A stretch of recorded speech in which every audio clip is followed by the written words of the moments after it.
আমার ডাক। বাবা, তুমি চলে গেলে কোথায়? কোথায় গেলে খুঁজে পাবো তোমায়?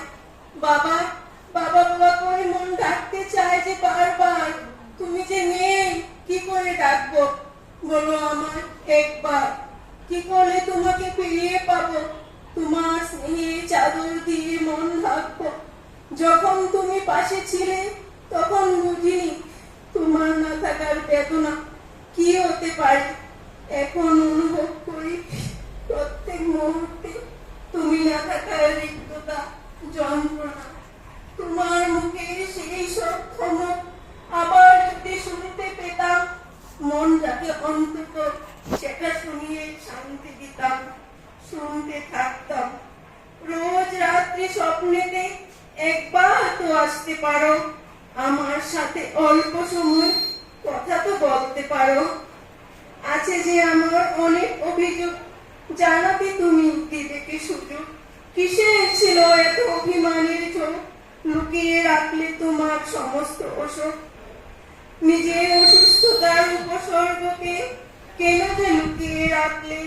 তুমি তোমার অসুস্থতার যন্ত্রণা থেকে আমাদেরকে বিরত রাখলে। তুমি কি জানো, তোমার কথা যখন মনে পড়ে, যেখানেই থাকি চোখ দিয়ে টপ টপ করে অশ্রু ঝরে।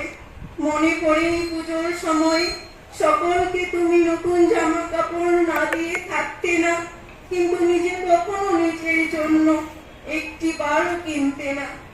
তখন আমার ছিল না যোগ্যতা তোমায় কিছু কিনে দেবার।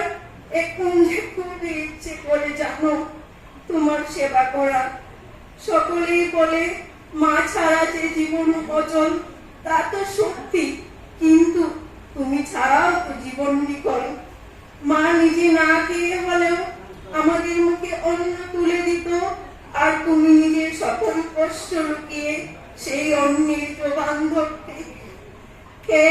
তোমার জন্য কিছু করতে পারতাম, তোমার বৃদ্ধ বয়সের লাঠি আমি হতাম। সত্যি এ জীবন ধন্য হতো, জীবনের উদ্দেশ্য পূর্ণ হতো। বাবা, এ জীবনে তোমার জায়গা শূন্য থেকে যাবে। তুমি না থাকার রিক্ততা পুরো জীবন কাটাবে।